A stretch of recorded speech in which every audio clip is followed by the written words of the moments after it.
Hey guys, today I'm going to be doing the mom tag. I don't know if you've seen any videos over the mom tag. I have. I like watching them. And I keep meaning to do a get to know me video, and that keeps just not happening. And so I thought, hey, I'll do a few tags, and that's a really, fun way for you to get to know me and my family. I'm outside in my backyard and there's lots of bird chit chat. I hope it's not too loud on your end, but I have some kiddos wrapping up school, but I really wanted to get this done before the dinner rush. So I'm not going to tag anyone when I ask who you want to tag. If you make YouTube videos and this looks like a fun video that you would like to do to let your viewers get to know you, or if you are someone just viewing my video and you want to answer these questions in the comments below so we can get to know each other, that's great. But I'm just gonna jump right into it. So, the mom tag questions.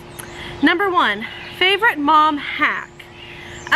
Okay, so my favorite mom hack, there's 2, and they both have to do with food. Because kids go through lots of different eating phases where they eat nothing, they eat everything, they're picky eaters, they're not.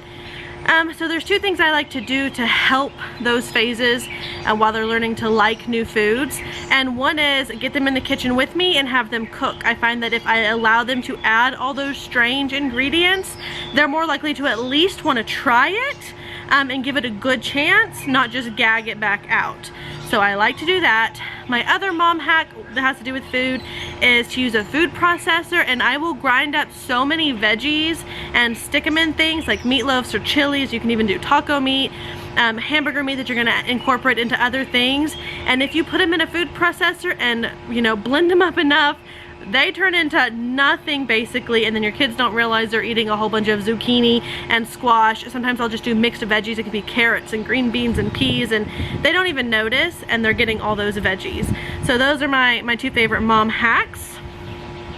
My most embarrassing mom moment. Let's see, I would say, and this is actually embarrassing, but that was the question.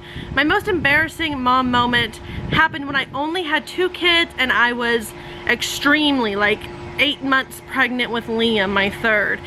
We were in JCPenney's, me, my husband, my mom, and my oldest brother, and then obviously Melissa and Natalie, who were 2 and 3.5. So we're shopping, we're Christmas shopping, and we're looking at clothes, and all of a sudden I think Natalie is gone. And as a pregnant mama, or any kind of mama, but I think those pregnant hormones help, I lost it. I don't even think, I started looking, right, and we all went and told everyone, hey, we can't find her. So they do a code pink, they shut down the store. This is the only time I've ever lost a kid, by the way. They shut down the store, everyone is searching, we're all walking around, and I am frantic. Like, I don't lose myself very often. I lost myself. I was a mess. I was bawling, looking everywhere. Okay, so the whole store's looking, right? Security is there and everything. She had walked right behind me and hid behind the clothes to poop. Okay, she had just turned 2 and she was still wearing diapers, and when they're at that age they'll still poop in their diapers, but they don't want everyone to know they're pooping.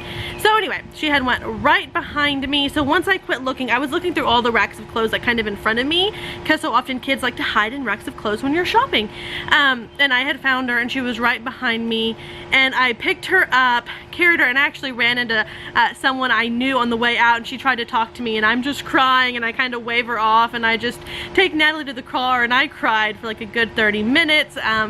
But it was really embarrassing. We got the whole store involved. I thought she was lost and she was just hiding to poop. So that is embarrassing and kind of a mom fail, because I lost my kid.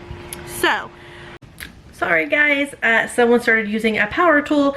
The people who lived behind me, they are redoing a house back there, and they started using some kind of saw. It sounded like, I don't know tools, but like, that kind of sound. So I was talking about my favorite time of the day. One is read aloud time. I love read aloud times anytime we're doing it. So when we do morning basket, I love that time. Sometimes we have afternoon read alouds that happen during or after lunch. I love that time. And then my favorite of read aloud times is our evening read aloud time, when we can all just be extra cozy, comfy. Sometimes we do it on the couch, sometimes it's on my bed, or sometimes it's in my oldest girls' rooms on one of their beds. And that's just one of my favorite times. I feel like we all go on a little adventure together, and we cuddle, and we're all just quiet and slow and together, and I just like that. I feel like we get a lot out of it. And then my other favorite part of the day is kind of when all the kiddos have gone off to bed, and you know, Aria, who sleeps with us, is asleep, and me and my husband can stay up, and sometimes we'll watch like a documentary, or we'll watch a funny show or movie, and we'll just talk and laugh and hang out together. We don't go out often, just the two of us. It's very rare, so that's kind of our only time, is when everyone's asleep, and we can just hang out and goof off, or have deep discussions, or just maybe vent, get something off our chest that we need to. And that's a really good part of the day also. What part of the day do I like the least? So that's question number 4. I don't like a part of the day that is rushed, so whenever that might be. So I would say that's actually more often like right when my husband gets home. I love when he comes home, but I feel like so often we finish school in time to do chores, and time to usually get done just in time for him to be home. So like we finish school, and then everyone's doing their chores, and I'm trying to kind of do my chores and cook dinner, and then he comes home, and then everyone's excited to see him, and so everyone's loud, and I'm trying to make plates, and something about that is just a little rushed. It's not awful. I don't have like a part of my day that I'm like, oh, I wish I could skip that part of the day. But if I had to pick my most, like, where I feel most anxious, it would be that time of the day when I'm just trying to get everyone's plates together, and everyone's going different directions, and it's just kind of awkward and kind of flustering, I would say. First thing, number 5, the worst thing someone said to you when you were pregnant. The normal things that I'm sure a lot of you, if you have, I would say, more than 2 kids, you've had said to you, don't you know what causes that? Don't you own a TV? Don't you have anything better to do with your time? Don't you want to have a life yourself? How are you going to feed all those mouths? All kinds of things that's not really anyone else's business but mine. They don't really bother me. They used to. I didn't experience them until I was pregnant with my 3rd. I think it's more of the look and the idea that people think anything more than 2 is so absurd. I think that's what bothers me, is that people get so offended on another person's life choices. If you're not paying my bills and you're not taking care of my kids, I don't see why you need to have an input. I don't see why 3, because that's when they all started, when I was pregnant with Liam, my 3rd, and oh my gosh, well, you're done though, right? And it's like, why do you care if I'm done though, right? Like, maybe I want to have 20. I mean, so I think the worst comments come when you go out as a large family. And I have 5 kids. I still don't feel like that's a large family. I used to would have, but once you have, like, some people think 3 is a large family. I didn't either. I never thought 3 was large. When I had 4, I felt kind of like, oh, it's a large family. Now I have 5, and I'm like, that's not really large though. Because in my circle, sometimes at some get-togethers, I am the biggest family. Sometimes I am not, and everyone thinks it's, oh, well, Chelsea only has 5. Isn't that cute? So I don't really think it's that large, but I would say the rudest comments don't come when I'm pregnant. They come when I'm out with all the kiddos. And of course I get the, well, your hands are so full, and bless you, and oh, I don't have the patience. And I don't really find those that rude. They're a little annoying. They stop me. I'm trying to get through a store, or I'm trying to, with all these kids, why are you stopping to give me a silly opinion? But the rudest things that have been said are usually when I'm out with my family. And I think the rudest thing that was ever said was a Walmart cashier concerned about my son. He's my only boy, and he's sandwiched between 2 girls above him and 2 girls under him. And a Walmart cashier questioned his sexuality when he was an adult. She said, aren't you worried he will be gay when he grows up because you only gave him sisters? That made me, I got chills talking, that made me very upset. For one, it's not her business what he is when he grows up. But I don't see why having 4 sisters would change that, right? I don't think that'll affect that. I have 2 brothers, and I am obviously straight. And I'm not saying anything wrong with whatever sexuality someone is, but I think that was very offensive for a Walmart cashier to say in front of me and all my children and the people behind me. So yeah, I think that was the rudest thing that's ever been said, because it was just, you don't say things in front of children. And I do hate that too. My kids used to say, Mom, why is everyone always like, oh, well, bless you? And so anyway, I just learned to say bless you too. Go on with life. Baby name, this is number 6. Baby name you did not agree on. We actually have a few names that we have that we didn't necessarily agree on at the beginning. So Melissa, I was not a huge fan of. My husband really, really was. It was really important to him. He really loved that name. And so I was like, okay, well, if it's a girl, you can name her, we can name her Melissa. If it's a boy, I was gonna do my boy name. And she was a girl, and she's Melissa, and that's great. I love her name. I called her Lissa Grace for many years. Grace is one of her middle names. All my kids have 2 middle names. And but then one day, she was 5. She said, I just want to be Melissa. Why are you always calling me Alyssa? So we call her Melissa a lot, and then Gracie also very often. And Gracie was one of my nicknames when I was little. So it works out very sweetly.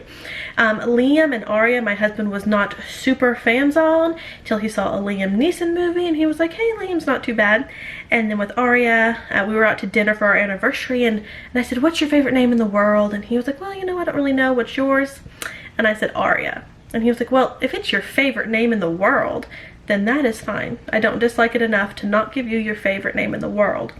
So that worked out well. The 2 names I really do like that I could never talk him into were Lennon for a boy and Charlotte for a girl. He just said, I can't picture calling any of my kids that. I can't picture hollering that out when I say, hey, Melissa, Natalie, Liam, Violet, Aria, come here. I can't picture adding one of those names to the mix.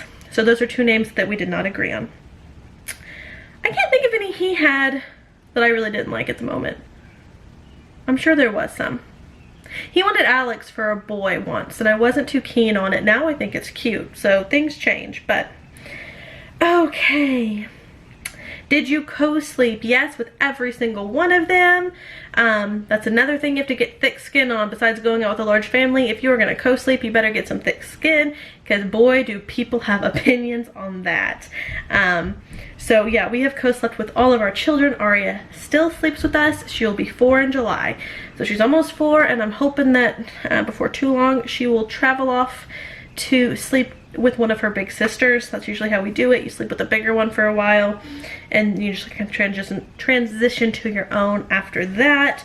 But yeah, I've enjoyed, as a breastfeeding mama, that make sure I get enough sleep if I co-sleep. Otherwise I'd be getting up and down and up and down. I did not have good sleepers. None of my babies were good sleepers. I watched my caffeine. I did all kinds of things. I never had a good sleeper. My babies were up every 1 to 2 hours every night until they were weaned.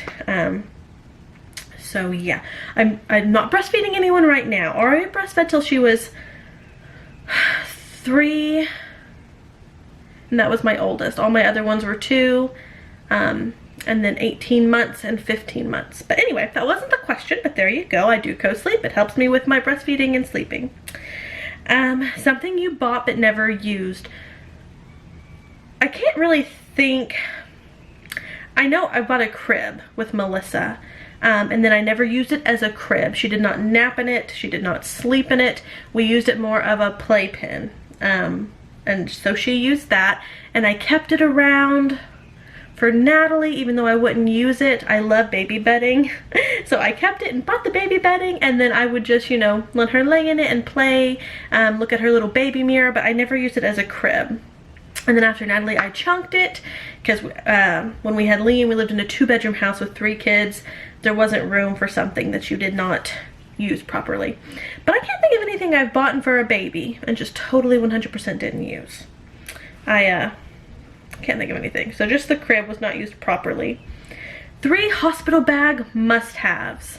This has changed drastically since my first kid to my last. Melissa had like a diaper bag that was like a duffel bag, and it was packed full. I could barely zip it. She was my first, and I got the hiccups. Whereas Aria is my 5th, and she had just like a normal like tote, and there was room to spare. So I say my hospital bag must-haves are a nursing friendly top for mom, right? This was 3, so I get 3. And then I'm gonna go with chapstick and nose spray because those help during labor, and we already know you're packing your baby lots of clothes. So I'm gonna stick with the mom thing there because I know you're gonna have the baby stuff covered, but those are things you might not think of. A very nursing friendly top, chapstick, and nasal spray. Those help me a lot. Well, I just went off the questions. Are you a routine mom or a go with the flow mom? And what does bedtime look like? Okay, I am both. I am a routine mom and a go with the flow mom. Because yes, I like to have a routine. Can you hear my children? I can hear them. Aria's playing out there. Very cute sounds. But anywho, so I like to have a routine, and we do. We have a normal routine. We have a normal time we wake up, a normal time that we start school, a normal time that we lunch, that we get done with school, that we eat dinner, that we do our bedtime read alouds, that we play outside. So all of that has a normal routine to it. Like we know in our minds, me, my kids, my husband, we all know what times these things normally happen, and if we're late or behind, they'll remind me like, hey mom, it's 7:30, normally read bedtime books right now. I'm like, oh, you're right. But if something happens and we get thrown off that schedule, it does not faze me all that much. I'm fine. Pick up where you left off, keep going, get back on the horse, whatever saying you want to use. I don't get flustered when a schedule gets thrown off. The only thing I would say that I would get flustered is if we have too many socially busy days where I feel like we have not logged enough school hours, that'll bug me, and I will put social life on hold for a few days and make sure we get caught up. I don't feel like that's a bad thing. I mean, we need to keep it balanced and stay together in all ways. But I feel like I like to have my routine. So on a normal day, I know what's going on, and the kids know what's going on. They know what's expected of them and what's expected of me. And it helps us to chug along and me not be like, hey, do this, hey, do this, hey, do that. Don't forget. They just know. And same with me. I just know what to do. I don't have to think, what should I do? But like I said, if I get thrown off, it's okay. We will pick up where we left off. And then the other one that went with that, what does bedtime look like? We are early to bed, early to rise people. Not really, but kind of. So my only me time is when the kiddos are in bed. I don't watch TV during the day. I don't watch very many YouTube videos during the day. Sometimes like when I'm doing dishes or something, I try not to be too active on my phone unless I'm sharing pictures, which if you're not following me on Instagram, you should. I will pop up my name here, and there's also a link on my page. But anyway, bedtime. Now that it's summer, it's changed a little bit. So during fall and winter, we try to get in bed every night at 8. So at about 7, I will start reading bedtime stories. Whatever chapter book read aloud we are doing at the time. Sometimes that'll take 20 to 30 minutes. Sometimes we might read for more like 40, depending on the size of the chapters and if we're enjoying it a lot and want to keep going, or if we're really tired and want to stop. So 7 is when we start reading. That gives us time also if we want to discuss the book that we're reading. We have time to do so, and then the kids go in shifts to brush their teeth. The 2 big girls help the 2 little girls, and Liam goes in there and squeezes in with either the first set of girls or the second set of girls or whatnot, and then I go brush my teeth. We will do baths generally before bedtime read aloud. So if you want your bath during the fall or winter, you need to get in there about 6:30. If you've missed it and you're a big kid, my little girls that I'm helping, I always do before read aloud time. My big girls are allowed to do it after read aloud time. That is fine. So it's usually baths, read aloud, and then brushing teeth, because they will often snack while I read, so I have to move that brushing teeth to after reading. And then we will discuss whatever, and then go around, give your hugs, kisses, you know, to mommy, daddy, siblings. Everyone's off to bed. They are allowed to watch about 30 minutes of TV, and then I beep over to my oldest's phone, or I'll holler like before she had a phone, hey, it's time to turn that off. But that's really, we don't watch a lot of TV during the day, so I think 30 to 45 minutes of TV at night, that's totally fine. Wind yourself down. They watch Netflix. I don't like them watching YouTube at night. You never know what's going to pop on next, and if they accidentally fall asleep, I don't want them waking up to something weird.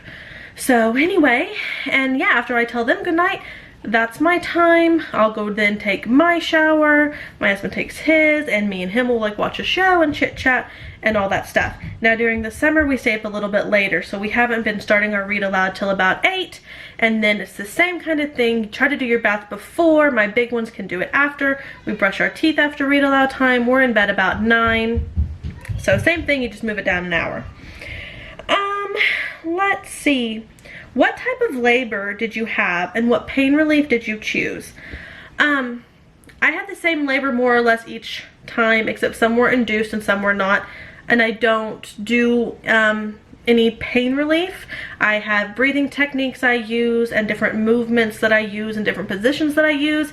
But that is it. I don't do any drugs through an IV or an epidural or orally. I don't do pain relief during labor. It's just a personal choice I made. My mother is my doula. She is an excellent doula. She had 3 natural births as well.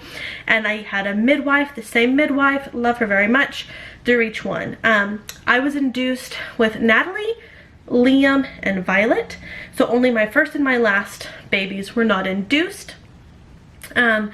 My longest labor was my first. She was 18 hours, not induced, just a very normal labor, except for she was born sunny side up, sucking on her wrist. So I pushed for 45 minutes with her. But again, first baby, that's normal. Natalie was induced because her heart rate kept having decels. Her cord was wrapped around her neck 3 times. I was not really prepared for that induction. That was a very hard labor. It was only 6 hours, but it was very difficult to stay up in the mind game there and get through it. Got through it. We managed. She was actually born in the hospital bathroom, which is funny because I was born at my mom's home bathroom as well. So that's kind of funny. Liam was induced because I kept having blood pressure spikes. I also live 45 minutes from the hospital and there was a snowstorm coming the next day. So I'm not a huge fan of just inductions to induce, but with my blood pressure being really wonky, I was having contractions, not consistent, but I was having them that were reading. I was dilating and there was a snowstorm coming, and it actually was a very bad, the day after we came home, you couldn't drive on the roads for almost 2 weeks. So I'm glad. And his labor was like an induced labor. I feel like my induced labor is very similar. So it was 7 hours. And then all my other babies were very easy. 3 pushes or so, you're done. He felt a little harder. Him and Ari were the same birth weight, 7'13", but he felt ginormous. I don't know. But they were both, him and Ari. Melissa was 7'10". Natalie was 6'13", Liam was 7'13", and then he was born and everything. I haven't had any real complications, too bad afterwards. So, and then Violet was induced because I went to sleep one day for a nap at 35 weeks pregnant.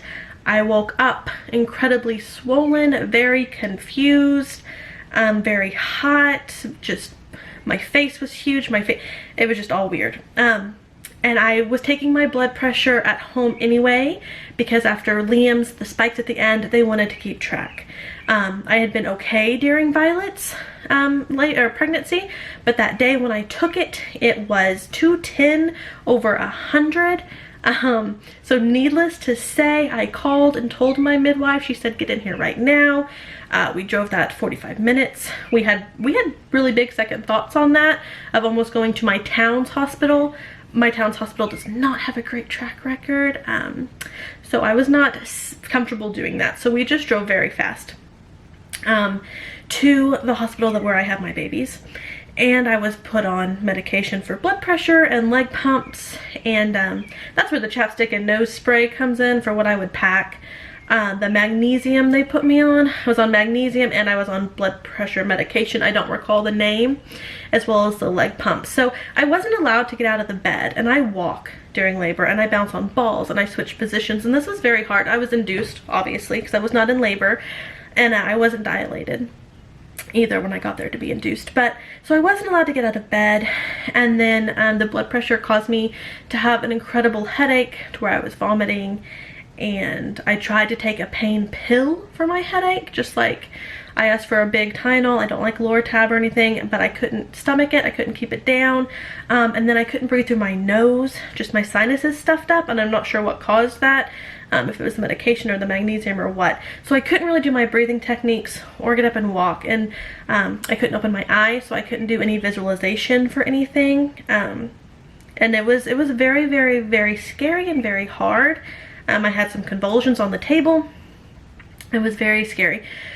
So I did. That was the only labor where I said, hey, never mind, please give me an epidural. And my midwife came in and she said, I can't, honey, because the baby's crowning, and let's just have the baby. So out came Violet. I was actually 34.5 weeks, so she was 5.5 weeks early.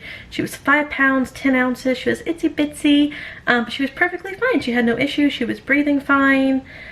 She was the tiny, I could call her my apple head baby because it was so tiny. I'm going into labor stories. This is going to be a long video. Anyway, she was fine. They told me not to get pregnant again, so my husband had a vasectomy, and what do you know, 9 months later, here is Aria. His vasectomy did not take. They had a very hard time doing his vasectomy, actually. They said if it did not work, he would have to be put to sleep, and it'd be a very different procedure. So Aria came. They were gonna induce me if I made it to 39 weeks just because of my thing with Violet, because they had said don't get pregnant again. My placenta with Violet was just destroyed when they tested it after she was born. They were like, I don't even know how your baby is as big as she is. So anyway, Aria, but I didn't. The day I went in for my induction, I showed up and they said, hey, you're in labor. I said, no, I'm not. They said, you're a 5, you're contracting regularly, you're in labor. I had 0 pain with Aria. Love her for that, right? Up until, I mean, nothing.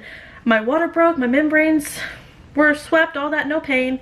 They did not start my induction because they said you're doing it fine on your own. So up until right when I needed to start pushing, that was when I started feeling pain. I'd say 10 minutes maybe before I started pushing, I had pain. Pushed her out, there she was. She was big like Liam, but she was fine and everything was dandy. So that was my labor and my labor stories now. So that'll be why this video is long. Have I ever been mom shamed? I have been mom shamed for weird things, kind of like if I share an opinion on a debatable topic.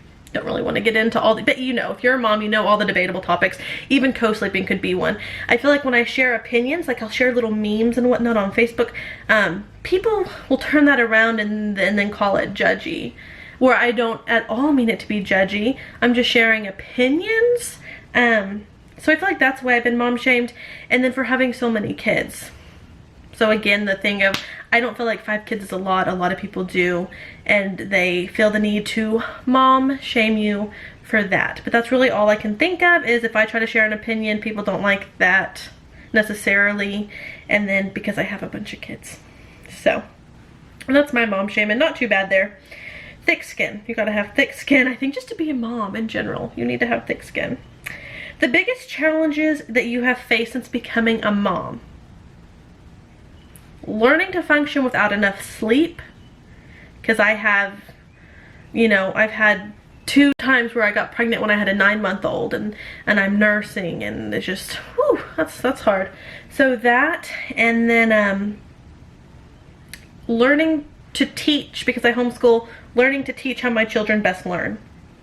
That's a big challenge, especially for my son. He learns very different than any of my other kids, and man, we have just started figuring it out, and he is soaring now.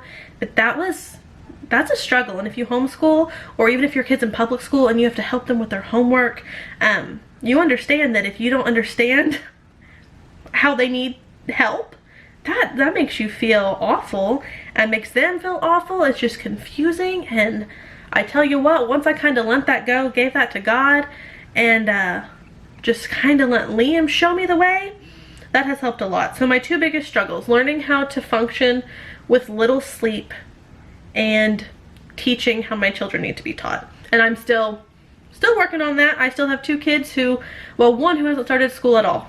So we'll see how it goes, won't we? The best advice you've been given. The best advice I've ever been given. Let's see. I like the advice, and I don't know, I read it somewhere, and it was just that your children are not your mini-me's. They're not. They're not for you. It's not your job to decide who they will be. It's not your job to completely mold them. We help them along the way and we guide them down the path as best we can, but we don't force ourselves upon them. We don't tell them you can't think this, you can't feel this. That is for them to decide, and you help them, and when they have questions, you help them to find the answers. You don't answer for them. You help them to find the answers for who they're going to be. You don't tell them who they're going to be, and I love that, because I feel like as parents, so often we feel like we have to know everything, and whoever they're going to be is just totally dependent on us, and it's not. They will be who they are, because they are somebody already.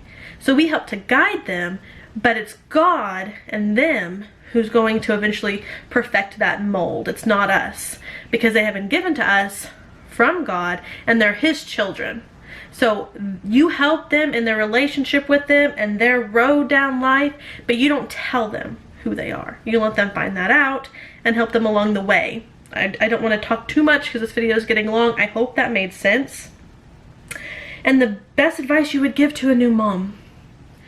Okay, so a new mom. So I like what I just said. I think that's really good advice. And I read that somewhere on a blog, and I don't remember at all whoever wrote it. It was not me.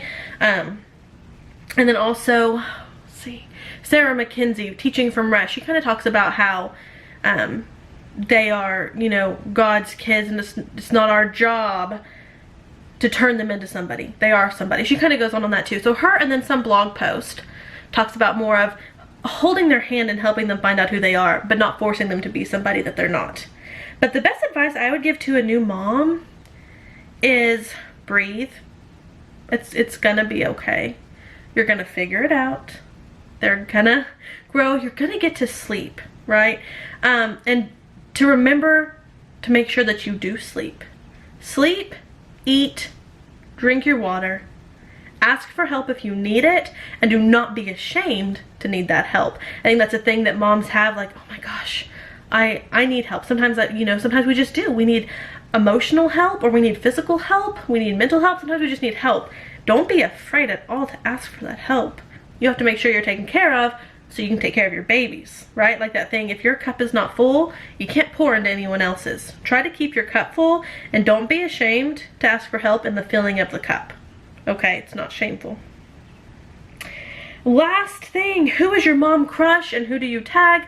Like I said, I'm not going to tag anyone. If you feel like doing this video, do the video. Let me know. I will come watch it. If you want to answer some of these questions down below in the comments, go for it. I'd love to chit chat with you about your answers. My mom crush. Jemerelle Stewart. You go mama. Love watching her.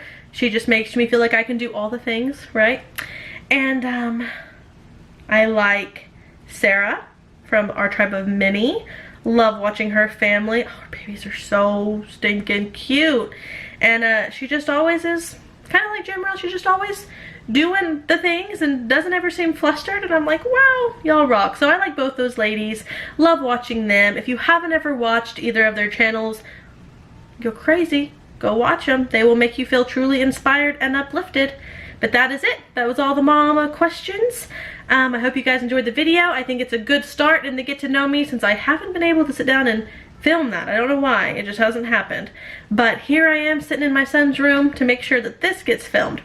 So I hope you guys enjoyed this video. It was really fun to do. I can talk mom things all day long. If you haven't subscribed, be sure to do so. Let's chit chat down in those comments about all the things I just talked about. And I will see you guys next time. Bye, y'all.